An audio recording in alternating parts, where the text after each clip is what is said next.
I say to this day, and I do it based on my reaction. Obviously, this is personal. I say it's the greatest knockout of all time. First time I ever stood up, I couldn't sit down.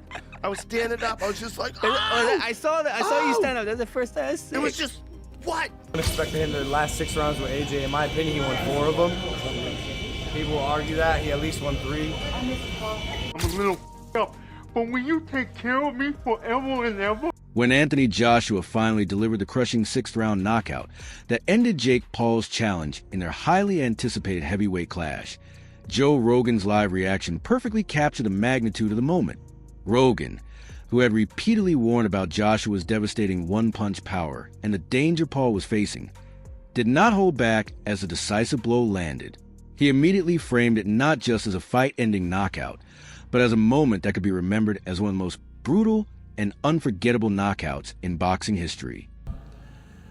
Come full steam ahead 100 miles an hour, or Jake would have moved around the ring at 100 miles an hour. There's 2 things I would have done. Tried to shut Jake down at 100 miles an hour, or I would have gone on the back foot. So Jake decided to move around the ring, and I decided. The bout, officially billed as Judgment Day, was scheduled for 8 3-minute rounds in the heavyweight division. Joshua entered as the clear favorite due to his elite experience and significant size advantage, standing 6 feet 6 inches and weighing approximately 243 pounds compared to Paul's 216 pounds. After several cautious early rounds, Joshua began to assert control. He knocked Paul down multiple times in the 5th round before ending the fight with a devastating 6th-round knockout at 131. Landing a crushing right hand that sent Paul to canvas and forced the referee to stop the contest. Joshua, Paul was sturdy for the first couple of rounds, but as the fight went on, the more experienced Joshua began to take control. After continuously connecting in the 5th round, it was only a matter of time before it was over. In the 6th, Joshua went on to knock out Paul with a big right hand. Joshua improved his career record to 29-4 now. Paul loses for the 2nd time in his career. Anthony Joshua versus Jake Paul became one of the most talked about fights of the year, not only because of the personalities involved, but also because it highlighted the stark contrast between traditional heavyweight boxing and the social media-driven influencer era. Bro, he's a fucking legend for that. He has such big balls getting in the ring with that guy, dude. Joshua's a monster. He stayed in it the whole time, and I'm really proud of Jake, dude. All my respect to him, bro. Whatever outcome. I mean, dude, he went 6.5 rounds with Anthony Joshua, one of the best in the world, so I got nothing but respect. And got up like 2 times? No, it was sick. Talk about that. I mean, there's been other heavyweights that have felt that right hand who haven't got up. Nagano, so many people, bro. The overhand right. Jake's got a tough chin, dude. I think he does whatever he wants after this. He just has such big balls, dude. He had to keep moving. That was the only strategy. People are gonna say he ran around the ring. They don't know. They don't understand fucking boxing. He showed a ton of heart, right? Ton of heart. What's next for Jake Paul? Where does he go? Joshua, a former 2-time unified heavyweight champion, entered the fight as a massive favorite. Paul, a YouTuber turned boxer, used his platform to attract a large audience to boxing despite criticism from purists who questioned his credentials. Still, very few believe he had a realistic chance against a heavyweight with elite power and championship-level experience. Some people believe in fairy tales. Whoever believed that Jake Paul was going to win, that was an absolute fairy tale. I've got a friend in a group message that said, I just put $20 on Jake Paul to win. I was like, bro, you just wasted your money. There was never a world in which Jake Paul was going to beat Anthony Joshua. It was always a matter of how the fight would end. So I watched all the pundits talking about the fight, even Rosendo, my boxing coach. I was like, does Anthony Joshua represent boxing? Everybody from that world felt like Anthony Joshua was representing boxing. And as the fight started to go on, first off, he was representing boxing, so they wanted him to get the job done, all right, first and foremost. You can't lose to a guy that's perceived to be a YouTuber, even though today, Jake Paul is more boxer than YouTuber. I've said this time and time again. When you have resources, when you can spend $1 million a year on training camps, housing, food, coaches, this is not recreational anymore. He's a boxer. He's just not a boxer at that level. I ran into his brother in New York City, and I said to Logan, what parameters are in place, Logan? What safeguards do they have to make sure that Anthony Joshua doesn't hurt your brother. He said there are none. He goes, they're going to just straight fight. So in that regard, you got to give credit. After the fight, Anthony Joshua was honest and reflective about his performance. While he secured a 6th-round knockout, he admitted it was not his best showing and felt he could have performed better. Joshua acknowledged that he struggled early to land clean shots and was unable to corner Paul as quickly as expected.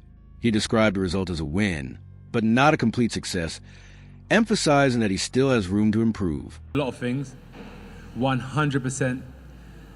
In the fight game, you've seen the amazing fighters that have graced us over the last 100 years, and the expectations that we put on ourselves are immense, but I tried my best.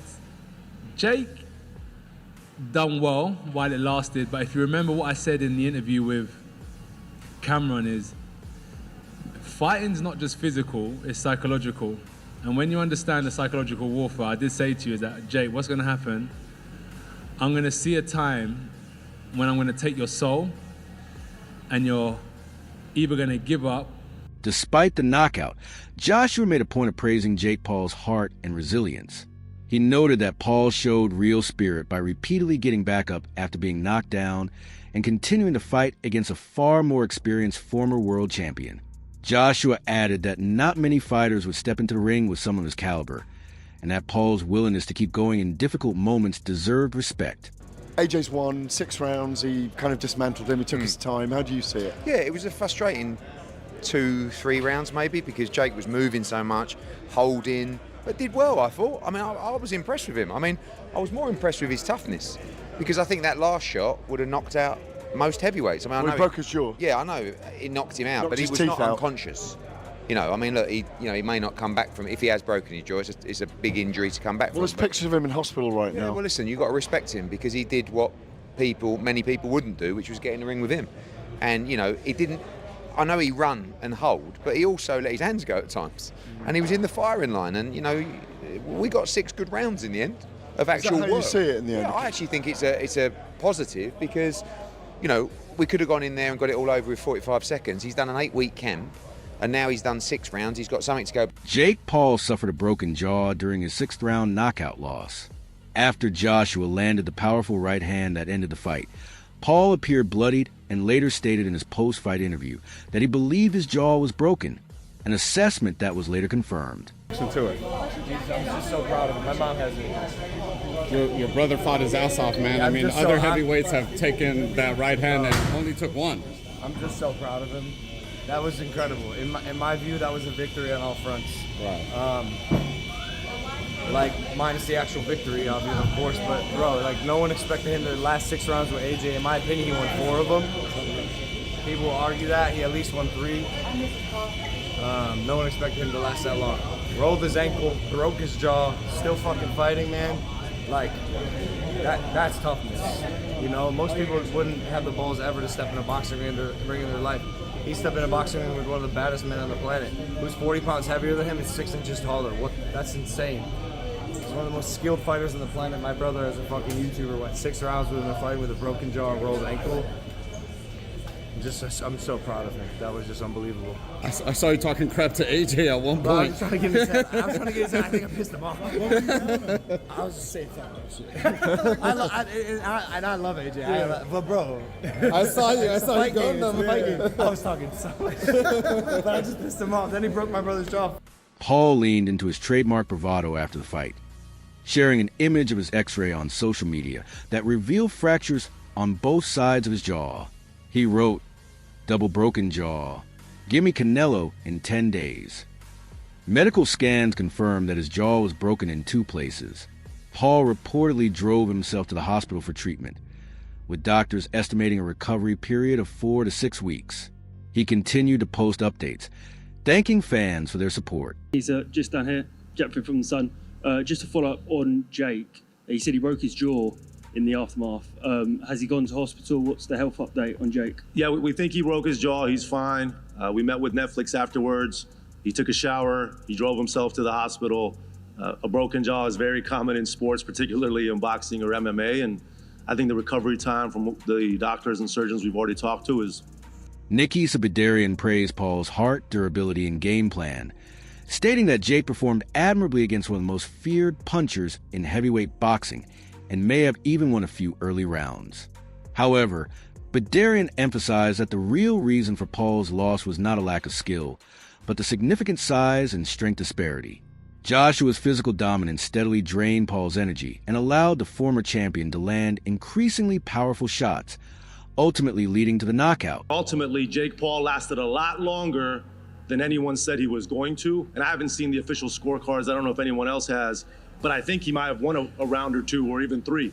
He was doing tremendously well in there against a person who is vastly more skilled, vastly larger, vastly more powerful, and he did it on 4 weeks preparation. What would you like to see next for Jake? I'd like him to take a beat, relax, and then think about when he's gonna fight next. You know, we talked about June, July timeframe. He loves this sport. He loves MVP. He loves the athletes. He loves giving them platform and push. This young lady right here, the whole time when I was talking to her, I said, what do you think? She goes, Jake's gonna win. I believe in him. He can do whatever he wants to do. That's the kind of family that we're building at MVP. It's a fighter-first organization. You guys saw our weigh-in yesterday. That stuff costs a lot of money, but we want to put on the best brand for these fighters to show the... Several fighters acknowledged Jake Paul's toughness for stepping into the ring with a former heavyweight champion and lasting until the 6th round despite the size and experience gap. Eddie Hearn offered a more measured assessment, recognizing Paul's durability, but stating that the outcome was never in doubt. Hearn noted that surviving into the 6th round was more a reflection of Paul's toughness than technical skill, highlighting the clear gap between crossover fighters and elite professional boxers. 3 rounds, a little bit frustrating because you've been out of the ring for a year and a half and you've got a guy that's just running around the ring and, you know, you can say you've got to cut him off, but when they're moving at that kind of speed and they're holding up close, but his clinching was quite good, Jake. Like, yeah, listen, you know, I'm not saying he's going to go and win a world title, but he just fought Anthony Joshua and went 5 and a bit rounds. So, you know, respect to him, and it was good to get some rounds in, to be honest with you. He's got a new team. If it would have gone 45 seconds, maybe people would have been more impressed, but we wouldn't really have got any ring time. So we've got that, and now it's a case of when we're at next. You described Jake as average a few years ago. What's your assessment of him now? Decent. If you listen to what I said in the build-up, I said he used to be average, now I think he's decent. And the same. I think he's like a top 50 cruiserweight in the world. Top 50, top 60 cruiserweight in the world. So, yeah, and look, you know, like I said, I hope he's okay. 4-0 to Matchroom over MVP. We're friends now, so respect to him. And your message for Fury, listen, we'll see. Ryan Garcia shared a blunt and provocative reaction on social media following the fight. While respecting Paul's effort, Garcia made a sharp comparison involving Gervonta Davis, tweeting, "I think Gervonta would have done him worse." Many experts echoed this sentiment, arguing that the fight did not represent elite-level boxing. Even after the event, criticism continued, with some observers claiming the matchup should never have been made. He has a lot of guts, and the fact that he wasn't carried out of this fight on a stretcher, you know, certainly I guess you can say is a positive. But what did I think about this? What did I think about Mike Tyson versus Jake Paul? Look, it felt like Anthony Joshua carried him. It felt like Jake Paul brought in as much of a negative anti-style as possible, circling away, constantly holding Joshua, constantly falling to the ground. Again, while you're certainly going to give respect for the YouTube star turned fighter for having the guts to put on this type of show and to stand in there for as long as he did until a clean right hand in the corner when Paul was absolutely exhausted, dropped him and ended the fight. This is not elite boxing, and we knew that coming in, but if these fights are going to be sanctioned as official fights, like the Mike Tyson fight from last year, like this one, how much longer is the appetite for the fan going to be there when this is such a bad look overall for the sweet science, the sport of boxing, which, you know, cannot get out of its way? Critics argue that the size, experience, and skill gap between a former heavyweight world champion and a social media influencer turned boxer was simply too large. They believe the fight leaned more toward spectacle than legitimate competition, raising serious safety concerns. especially given Paul's broken jaw and multiple knockdowns. 6 rounds by Jake Paul. We're in the aftermath here. The press conference is going on behind us. We're yet to see Jake Paul and Anthony Joshua out here. Ak, you were ringside, you were around the whole fight. People are complaining that Anthony Joshua may have embarrassed himself in there tonight, letting Jake take him 6 rounds. It's ridiculous. Anybody that saying that doesn't know anything about boxing. First off, if you see how Jake was moving and clinching the first 3-4 rounds of that fight, you would understand. It doesn't matter how bad you are. If a fighter in front of you is destined to not get hit and not get knocked out, it's almost impossible to knock that guy out. When Jake was okay with exchanging and trying, even he was exhausted, he said, I'm going to try, that's when AJ was there to land the shots. AJ did what he was supposed to do. Not easy to knock a guy out that's surviving, you know that. Yeah, I do. I wondered early on whether he didn't have a lot of adrenaline and he was walking Jake down. Jake was making himself small and moving away. And AJ said, you know what, I'm going to take my time here and marinate you. Exactly. Listen, when a guy that's moving like Jake, that's inexperienced, you're going to gas out. I knew it after half the first round. If Jake keeps moving like that, he's going to gas out in 2-3 rounds. And I noticed that AJ said, okay, I'm going to let him run around. Right? People are screaming, cut the ring off. Let me let him run around and gas out. Once he gassed. Some experts contend that crossover events like this undermine the integrity of professional boxing, prioritizing entertainment and pay-per-view revenue over meaningful competition, and serving hype more than true athletic merit. You and I are boxing guys. We go to boxing all the time. The question we perhaps need to ask is, did that entertain the fans tonight? Should we be seeing that again? Is that it now? We've seen that novelty. Should a fight like that between an Olympic champion, a heavyweight world champion, against a relative novice, should that be sanctioned and licensed by a commission? It was a one-off. Jake's a one-off, but we shouldn't be seeing a lot of these events, in my view. Never again. We should never have that gap of experience. The mismatch. Skill set should never happen again. I mean, to your point, Jake is an anomaly, right? Like, we can let him get that off. He tried it, and he even landed a couple of shots, but you saw at first, as soon as he landed the first right hand, even he saw, I can't hurt this guy.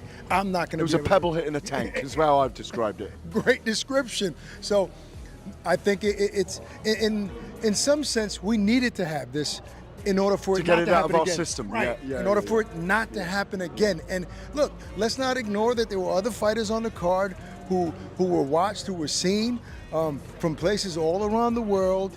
So it served its purpose, and kudos to Netflix for allowing it to happen. Yeah, Baumgardner was very good. Alicia Baumgardner defending her belts. Caroline Dubois was very good. She signaled herself to the American market, as you mentioned. So at least they benefit from it as well tonight, which will continue to happen with MVP and Netflix. And that's what Jake and Nikisa, that's their agenda, right? Of course, it's Jake, but Jake has all of that in mind. Who can I showcase on this event? He did it for Amanda Serrano. She's made millions. He's starting to look, Dubois, she looked great. I want to see her again. Me personally, I became a fan of her. What do you think? Was this fight a legitimate test of skill, or simply a spectacle that should never have happened? Share your thoughts in the comments below.